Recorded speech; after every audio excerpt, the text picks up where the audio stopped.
दफा का जिक्र है एक छोटे से गांव में जो खूबसूरत माउंटेन और घने जंगल के दरमियान था। वहां एक छोटा लड़का रहता था जिसका नाम आरिश था। आरिश बहुत क्यूरियस और एडवेंचरस था, हमेशा अजीब और फैंटास्टिकल जगहों कई सपने देखता रहता। एक दिन गांव के किनारे की सैर करते हुए उसने एक रास्ता देखा जो उसने पहले कभी नहीं देखा था।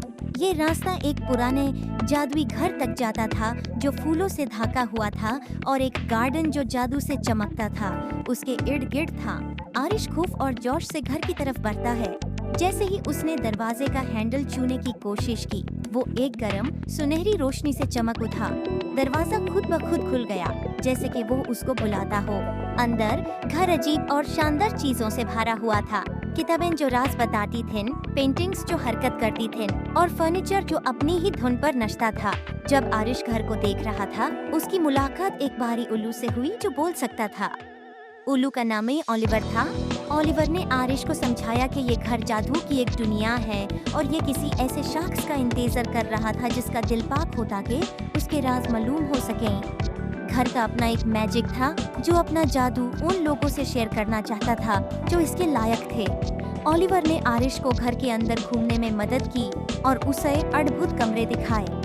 एक गार्डन जहां फूल मिलकर गाते थे, एक लाइब्रेरी जहां हर किताब एक अलग दुनिया का दरवाजा थी और एक रसोई जहां मसाले और इंग्रेडिएंट्स खुद नाच कर खाना बनाते थे। हर कमरा एक नया राज था और आरिश ये देखकर बहुत खुश होया। लेकिन घर ने आरिश के लिए एक छोटा सा इम्तिहान भी रखा था। घर के सबसे गहराई हिस्से में एक ताला लगा हुआ कमरा था जो सिर्फ वो खोल सकता था जो सच्चे दिल से जादू पे यकीन करता हो। ओलिवर ने आरिश को एक चाबी दी और कहा कि अपने दिल पर भरोसा करो। आरिश ने गहरा सांस लिया और ताला के सामने गया, चाबी डाली और घूमे। दरवाजा धीरे धीरे खुल गया और एक कमरा रोशनी से भर गया और ऐसा खूबसूरत मंजर आरिश ने कभी नहीं देखा था। एक आईना जो मुस्तकबिल दिखाता था। इसमें आरिश ने अपने आप को देखा जो बड़ा होकर अपने गांव का एक मेहरबान और अक्लमंद लीडर बन गया था जो अपने गांव में खुशहाली लाता था।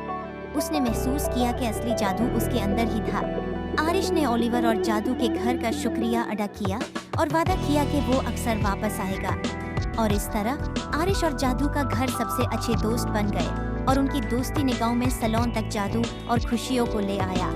उम्मीद है आपको स्टोरी पसंद आए होगी। Please like and subscribe my YouTube channel.